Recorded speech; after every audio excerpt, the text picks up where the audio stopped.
There were two adepts of the way of the Tao walking along, having a philosophical discussion about the meaning of that story where Confucius and his followers see the man falling over the cascade, the waterfall, and Confucius asking him, how did he come out of that unscathed? And in the version of the story that they were discussing, it has the man saying that I entered the water at the center of its whirl, and I became one with the water. And then I left the water when it swirled the other way. I know the ways of the water and the land. So this is why I'm unscathed. I don't know how I do it, but it's natural. But as they were having their discussion, they came to a bridge over a river. And as they were walking across the bridge, one of the adepts said to the other, look how the fishes are cavorting and enjoying themselves in the water. And the other one said, you're not a fish. How do you know that the fish are enjoying themselves? And the other replied, well, what did the other reply?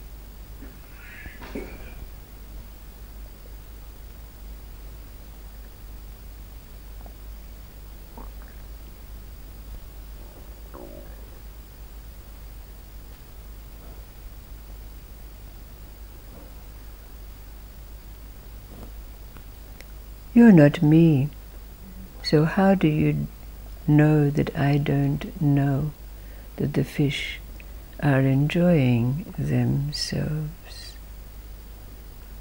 And then there were two officials from different provinces of that great land of China, and as they were sitting at the tea shop, one said to the other, you know, we have a very great sage in our midst. Well, said the other, could that be that fellow Confucius? How do you know that he's a sage?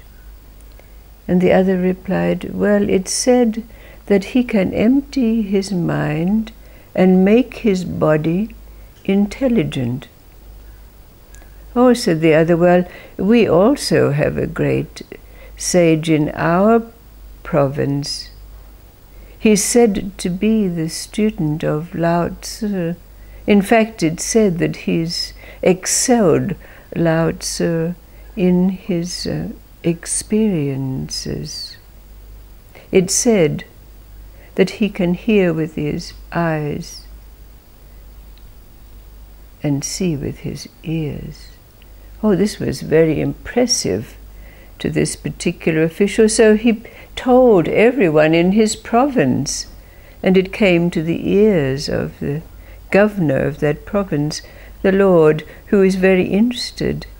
So he sent messages to call for this particular student of Lao Tzu.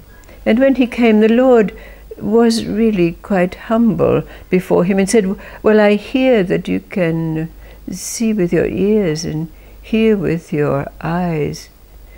Tell me, how do you do that? And the other replied, well, it's just a rumor that I can see with my ears and hear with my eyes. I cannot literally see with my ears or hear with my eyes. Well, the Lord was quite perplexed and said, what is it then? And the man replied, well, my body is in harmony with my mind, and my mind is in harmony with my energies. and my energies are in harmony with my spirit, and my spirit is one with all things. I don't know whether my awareness comes from my senses or from my gut feelings, but it is natural.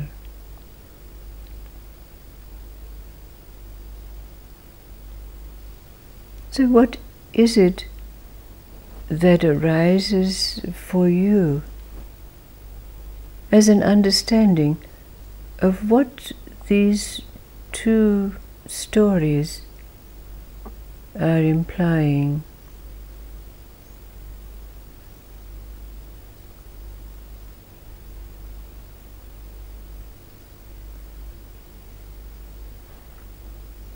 One, in which the discussion is about that story. I enter the water at the center of its whirl and become one with the water, and I leave it when it whirls the other way. I know the ways of the land and the water. Don't know how I do it, but it's natural.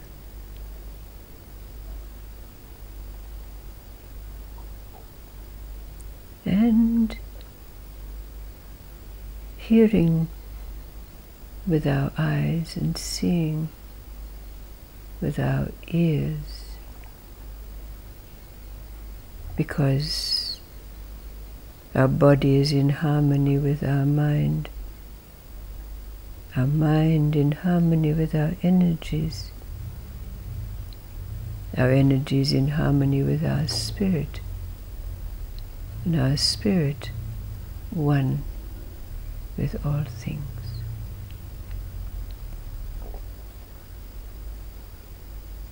What's your experience now, having come to this place where we know that we know what it is that is present when stillness and movement meet? The stillness of our presence and the movement of our experiences, bringing perceptions that enter in to our being, pass through the columns at the side of our spine, subjective and objective, and rise up as our thoughts and our deeds, our responses to that meeting of stillness and the movement of life.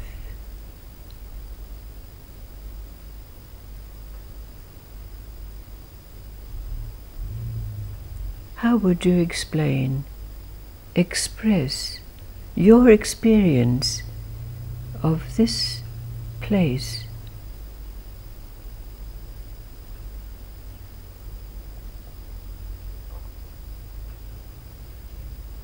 A place in the stories called knowing.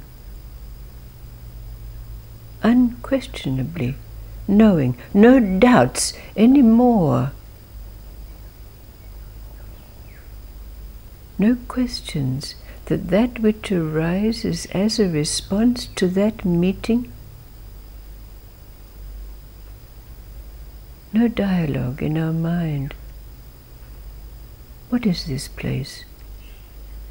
I have a feeling about it. I know exactly what you were saying earlier about how you feel with all the horrors that we are bombarded with at the moment. And in taking in that information, as soon as I start making any kind of judgment or analysis, I am lost. So completely lost that what I've found at this time is the most significant moment of practicing being in the present that I've ever felt in my life. Because only by existing in the present Are you not making any judgment? And therefore that is the only way to be free of its power.